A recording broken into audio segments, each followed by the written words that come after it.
생각보다 열띤 강의였어요. 땀 나시는 거 봐요. 생각보다. 예. 재미있는 강의 해주신 윤덕환 이사님께 다시 한번 뜨거운 박수 부탁드리겠습니다. 사실은 조금 전에 제가 뜨거운 박수를 부탁드리겠습니다 한 이유는 솔직히 말하면 의자가 여기서부터 여기까지 올 시간을 벌기 위해서였어요. 그리 고마워서가 아니라 박수는 아까 쳤는데 뭘 또 치라고 하겠어요? 그런데 대개 이제 우리 세대, 저희 세대에서는 보통 그렇게 이야기하죠. 그런데 오늘 이 Z세대에 대한 이야기를 들어보니 잠깐 의자가 갖고 와야 되는데 그냥 뻘쭘하게 서 있기 그러니 여러분 그냥 박수나 좀 쳐주시면 그 시간이 잘 때워질 것 같습니다. 라고 이야기를 해야 된다는 거죠. 예, 앉아서 하겠습니다. 저는 오늘 이 윤 이사님 강의를 듣고 나서 의문이 한 반 정도는 풀렸어요. 요즘 젊은이들이라고 하죠. 우리가 항상 회사의 부장님들이나 그런 분들이 대개 신입사원들로 통칭되는 한 20대 젊은이들의 특징을 보면 끝나고 잠깐 회식이라도 합시다 그러면 물론 그분들도 본인들도 젊을 때는 싫었겠죠. 회식이 좋았던 사람이 누가 있겠어요. 그러나 즐거운 얼굴로 그렇게 하겠습니다 했던 분들인데 요즘 직원들 혹은 젊은이들은 가야 됩니다. 집에 가겠습니다. 왜? 유튜브 봐야 되니까. 뭐 이런 식으로 대단히 솔직하게 반응을 하더라. 깜짝 놀랄 만큼. 그런 거에 대한 이제 문화적 충격 이제 이런 걸 느껴왔다는 건데 오늘 설명을 해주셨네요. 왜냐하면 그들은 솔직함에 익숙하다. 왜냐하면 솔직하게 이야기했을 때 그 부분에 대해서 충분히 받아들여지고 관대하게 인정을 받았던 어릴 때의 경험이 있다.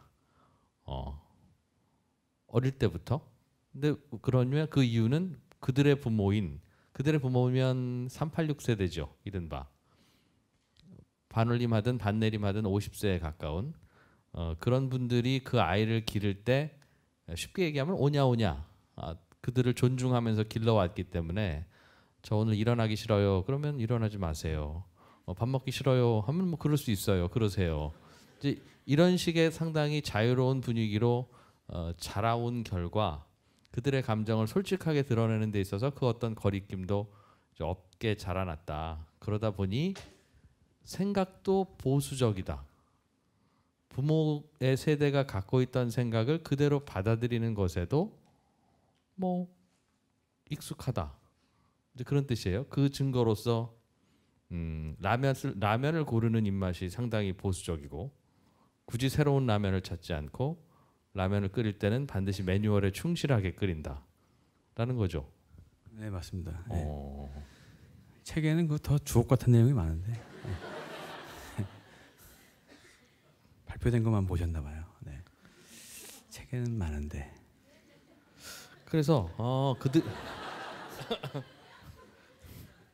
그들이 그렇구나라는 생각을 하면서 끄덕였는데 고민은 그러면 그렇게 자라왔기 때문에 생겨난 이런 문화적인 가치관은 잘 안 바뀌겠구나. 50대 부장님이 안 바뀌는 거와 똑같이 20대 Z세대들도 잘 안 바뀌겠구나. 그런데 그 두 세대가 앞으로도 30년 동안 같이 살아야 되면 이건 누가 어떻게 바꿔야 되는 건가? 결국은 계속 이렇게 충돌하게 될 것인가? 아니면 그 중에서 누가 바꾸게 될 것인가? 거기에 대한 궁금함이 먼저 들었어요. 나한테 왜 이런 질문을 해? Z세대는 이렇다고 분석해줬으면 나머지는 너희들이 좀 하지. 라는 생각을 하시는지 모르겠습니다만 어떻게? 저의 궁금함은 어떻게 좀 해결해 주시겠습니까? 뭐 잘 안 바뀔 거다라는 전제. 걱정되는 거예요. 그러니까 저는 이러다가 사회 평지풍파를 겪고 나면 그들도 유사하게 보수화되겠지. 40대가 되면 동창회도 나가기 시작하고 과장 달면 회식도 나오겠지. 라는 생각이 부질없는 생각이라는 거잖아요.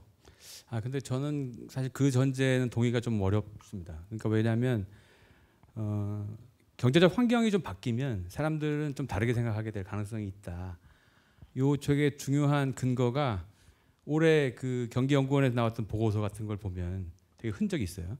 저는 여러 가지 변화가 세대를 이해하는데 그걸 책으로 공부하는 이 되게 중요한 특성이 외로움에서 출발하는 건데 사람들이 실제 사람을 잘 안 만나기 때문에 생기는 현상이라고 생각하거든요.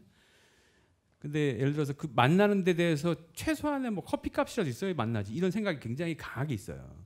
근데 올해 그 경기도에서는 그 기본소득을 실시하잖아요. 그 5만 몇천 명에 대한. 근데 그래서 뭐 많지는 않습니다. 분기당 25만 원인데 1년에 100만 원 정도를 주는 걸 올해부터 실시를 하는데 경기연구원에서 1분기 지나고 조사를 했어요. 그랬더니 흥미로운 게 청년 세대가 아까 여기 굉장히 고립감이고 사람들 잘 안 만나고 한다고 했잖아요. 사람들을 만나는데 부담을 덜기 시작했습니다.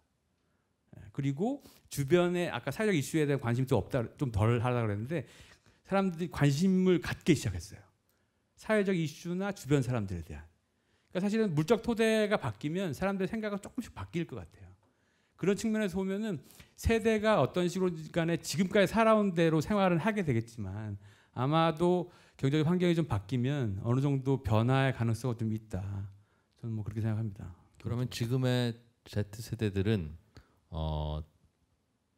이른바 386 세대들에 비해서 젊을 때 더 빈곤해요. 386 세대들은 사람들 만나는 데 있어서 충분하게 경제적 지원을 받고 했는데 요즘에 그들은 더 어려워서 별도의 소득이 필요하다는 판단이십니까? 뭐 여러 가지 뭐 그런 근거들은 많이 나오고 있죠. 청년 세대가 경제적으로 굉장히 상대적으로 열악하다. 이런 것들은 뭐 여러 보고들이 많이 되고 있는 걸로 알고 있습니다. 근데 예전에는 386이라고 그냥 86세대죠. 86세대도 지금 이제 1차나 2차 베이비 세대로 나눠지는데 86세대들은 사람 만나는데 돈 안 들었어요. 그냥 만났죠. 돈 없이 지낼 수 있는 일상생활을 하고 여가 생활을 하고. 근데 지금은 그런 부담이 없이 만나기가 어려운 시대라는 게 시대적 변화를 얘기하는 것 같기도 하고요. 그렇습니다. 그렇군요. 질문이 꼬인다. 야. 저희 청취자분들께서 이 강의 시작하기 전에 몇 가지 던져주신 질문이 있는데 좋은 질문들이 좀 있어요. 젊은이들이 이런 트렌드를 갖고 있는 것에 따른 소비 활동에 별도의 특징이 있습니까? 즉 이런 질문이겠죠. 어떤 사람은 몇 살인지 몰라요. 안 가르쳐줘요. 근데 그가 한 달 동안 쓴 소비 활동의 결과인 영수증 모음을 이렇게 한 보따리 갖다 주면 영수증을 하나하나 열어보고 23살이네. 절대 48살은 아니야. 라고 할 수 있는 뭔가 트렌드가 있느냐라는 겁니다. 그런 질문이 있어요? 실제 있어요? 네, 경제 활동의 특징. 질문이 뭐였죠? 젊은 세대의 경제 활동, 그러니까 최근에 Z 세대의 경제 활동에 네. 별도의 특징들이 있습니까? 뭐 한 가지 전해주신 바는 라면 고르는 입맛이 그리 독특하지 않다는 거, 의외로. 그것은 뭔가 그들을 대상으로 뭔가를 물건을 팔려고 하는 분들에게는 상당히 어찌 보면 도움되는 정보이지요. 그러니까 특징이라고 하면은 기본적으로 그러니까 Z 세대를 직접적으로 다루는 여러 가지 책들이 있어서 그걸 참고를 저도 많이 했는데 거기에 공통적인 특징은 소비 세대로 미래 소비 세대로서 Z 세대를 많이 규정을 하고 소비를 선도하는 쪽에서 얘기를 해서 아마 저 질문도 나온 것 같은데 기본적으로 저는 이제 소비를 할 수 있는 자원이 시간이나 돈인데 시간은 조금 뭐 어떨지 모르겠지만 경제적 자원이 충분하지가 않습니다. 지금 한국 사회 Z세대나 뭐 밀레니얼 세대 같은 경우에는 그래서 소비 세대로 포커스를 맞추러 보면은 100점 100패한다. 무조건 알뜰하게 쓰기 때문에. 그리고 기본적으로 찾아서 소비하고 찾아서 아까 키오스크도 잘 쓰고 기본적으로 돈이 100원, 200원이라도 좀 작게 드는 방식의 소비를 조금 더 하는데 문제는 가끔씩 명품을 선호하는 그 Z세대가 튀어나온단 말이에요. 근데 이 세대 같은 경우에는 뒤에 또 뭐 다른 질문이 나올지 모르겠지만 Z세대는 이전 세대처럼 90년대생이라든지 아니면 이 세대는 하나의 특징으로 묶여지지 않습니다. 조사를 해보면 평균은 나와요. 근데 평균으로 해석될 수 없는 세대가 밀레니얼 세대하고 Z세대거든요. 1차나 2차 배움 세대는 타인이 움직이면 대세라는 게 있어서 정해진 사회적 각본 같은 게 있었어요. 이진우 기자님이나 저나 뭐 이때는 결혼을 해야 되고 이때는 뭘 해야 되고 하는 식의 사회적 각본이 있어서 그대로 따라갔기 때문에 평균을 내보면 평균대로 움직이는 사람들이 많은데 Z세대나 밀레니얼 세대는 세대를 규정하기에는 평균 이산치가 너무 많아요. 통계적 용어를 쓰면. 그래서 책에서 나온 대로 90년대생이든 Z세대든 이해하면 안 된다. 이 얘기를 제가 꼭 드리고 싶어요. 평균대로 절대 움직이지 않습니다. Z세대나 밀레니얼 세대는. 그래서 책으로 보면 안 된다. 그 얘기를 좀 드리고 싶습니다. 마케터들은 그럼 이 세대는 포기해야 되겠네요. 뭐 되게 어려워졌죠. 그러니까 물론 이제 취향이 예외적인 분들이야 어떤 세대인지 있었습니다만 네. Z세대는 그런 분들이 오히려 대다수다. 네. 너무 달라요. 너무. 그러니까 실제로 회사에서도 보면은 한 달 내내 점심을 같이 안 먹으러 가고 아껴가지고 명품백을 하나 사요. 그러니까 저 같은 세대가 보면 이해가 안 되는 소비인데 굉장히 자기 스스로 합리적인 세대 소비를 하는 거죠. 그러니까 기존의 어떤 이론적 프레임이나 라이프 스타일 가지고 해석이 안 되는 행동들이 나오는데 이걸 가지고 이해하지 못한다고 책을 보면 안 되고 저는 맨투맨으로 이야기를 많이 해야 된다고 생각합니다. 예. 그러니까 그런 분들도 꽤 있고 예. 또 백이면 백이지 뭐하러 브랜드를 봐 하면서 그렇죠. 맛있는 거 즐기는 분들도 있고 그렇죠. 그러나 그 중에 뭐가 다수인지는 그때그때 다르고 네. 어쩌다 그렇게 됐어요? 그 이제 부모와의 관계에서 부모와의 관계에서 이제 그러니까 사실 양육 단계에서 잘 생각해 보시면 여기 약간 좀 젊은 층들은 이전에 그걸 비교할 수가 없을 테니까 어쨌든 잘 생각해 보시면 최근에 부모님들이 아이들을 양육할 때 보면 넌 뭘 원하니 이렇게 이제 네가 좋아하는 건 뭐니 끊임없이 취향을 이렇게 선택권을 이렇게 받아가면서 성장을 해왔어요. 그것이 학교 생활을 거쳐 사회 생활에 진입하게 되면 내 취향과 감정이 중요하다는 걸로 이제 발전하게 되는 거죠. 점점 더. 이전에는 어떤 정도 이진희 기자님이 클 때 보면은 이제 야 이건 이렇게 하면 안 돼. 부모가 딱 정해줬어요. 취해야 되는 감정의 태도를 딱 정해줬어요. 예. 근데 그렇지 않죠 지금은. 그게 세대의 가장 중요한 특징을 정의해 준다. 이렇게 설명할 수가 있겠습니다. Z세대 부모들도 자라올 때 많이 존중받았다고 말씀하셨죠? Z세대 그런가요? 부모들은 억압받았죠. 억압받았어요? 네, 억압받으셨잖아요. 저희 비슷한 애들은 세대시잖아요. 중학생인데 Z세대입니까? 아이가요? 네. 중학생 그러니까 저희가 편의상 2003년생까지 끊었는데 저게 이제 고등학교까지 설문조사를 해야 되니까 그렇게 끊은 거고 글로벌 하는 기준으로 보면 보통 한 2010년생 이렇게까지 끊어요. 그러니까 뭐 알겠어요. 중고등학생들이 다 포함된. 저나 이제 이사님의 아들 딸들이 Z세대군요. 네, 그렇죠.